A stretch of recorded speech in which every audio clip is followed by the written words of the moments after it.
On October 10th, 1899, Isaac Johnson was granted a patent on his bicycle frame, changing the bicycle to a more modern bicycle that we know today, making bicycling even easier, growing as a transportation and a sport, changing the world forever. And all this was done despite the fact that Jonathan Isaac was being persecuted against at the time, as he was a black man in America. We're going to dive into the history of the bike on Daily Sports History.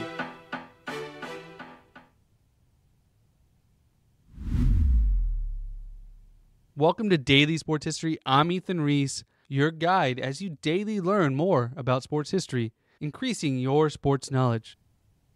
And today's trivia question to listen out for is, who were Buffalo Soldiers?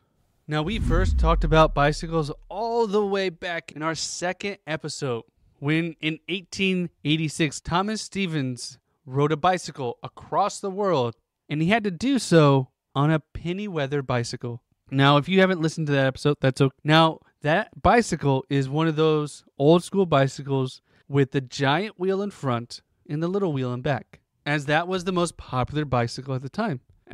In the history of bikes, actually goes back to the 1700s. In 1790, they invent a two-wheeled vehicle with a seat in the middle, but there was no steering. But it looks like the basic of a bicycle. And a few years later, in 1817, Carl Duras invents something with a steerable component, being what is widely thought of as the first bike. But it also has no pedals. The pedal system wasn't invented until 1839, and this invention actually used a small wheel in front and a big wheel in back. But this was still done manually with your feet, and pedals weren't actually added until 1858. Then in 1866, a British engineer invented the penny feathering bike, which we know today, which is that big wheeled bike and a small tire at the front. Now, interestingly enough, this does not have a chain system. You're mainly just pedaling that big wheel to help you move. Then in 1868, the first rubberized wheel was invented. In the following decade, the first unicycle was invented using the Pennywise method, which is only one wheel and a seat on top. Then in 1876, they invented the first caliber brake, which is one of those brakes that holds onto the wheel to brake it like we see today. And in 1879, the first real wheel chain system was invented. And in 1889, the back pedal brake was invented that we see often on children's bikes to this day. And there have been other small advances, but those were the advances up until 1899, when Isaac Johnson put together his frame, which is what we know today as a bicycle. And in the 19th century, there was actually several African-American inventors with significant roles involving the cycling industries. As you can see, there was many different iterations, and there were some I didn't even go into of how the bicycle slowly evolved to what it is today. And that was all mostly in the 1800s. And after the Civil War, the United States military formed several all-black infantries, commonly known as Buffalo Soldiers,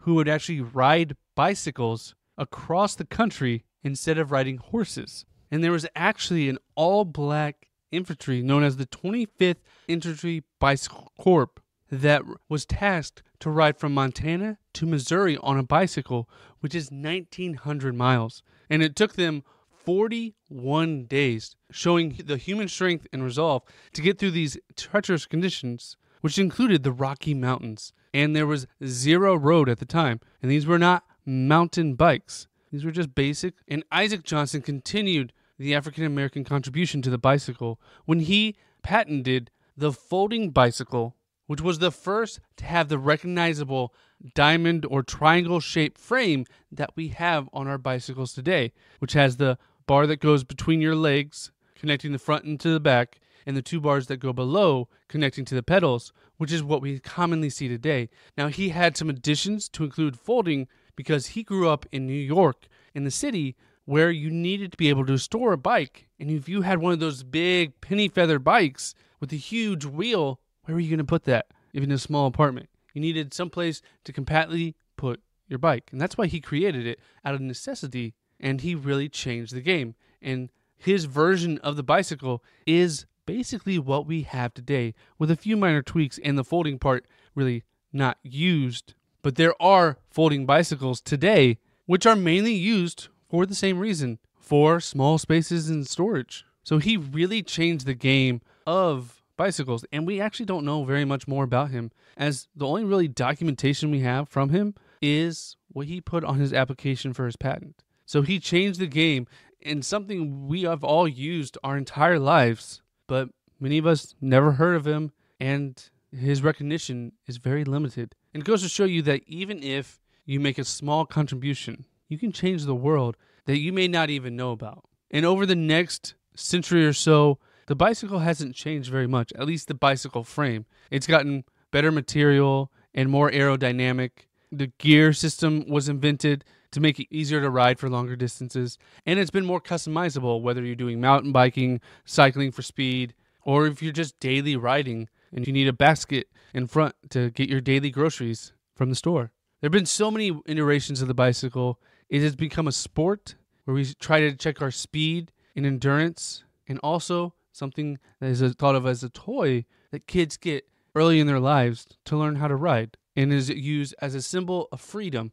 Although it is made less popular by the invention of the automobile, it is still around to this day, and still a great way of transportation and exercise. And part of that is due to Isaac Johnson's patent of the bicycle frame that we know today.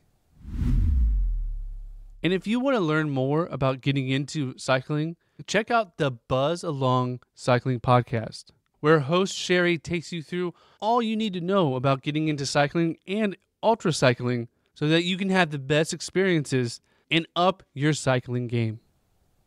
And if you enjoyed this episode, please send it to a friend. Let them know about all the sports history you're learning about, because one of the best ways for us to grow is word of mouth. And if you vouch for us, we'll keep growing and giving you more daily sports history. And the answer to today's trivia question, who were Buffalo Soldiers? Buffalo Soldiers were all black bicycle infantries that were created after the Civil War to traverse the country.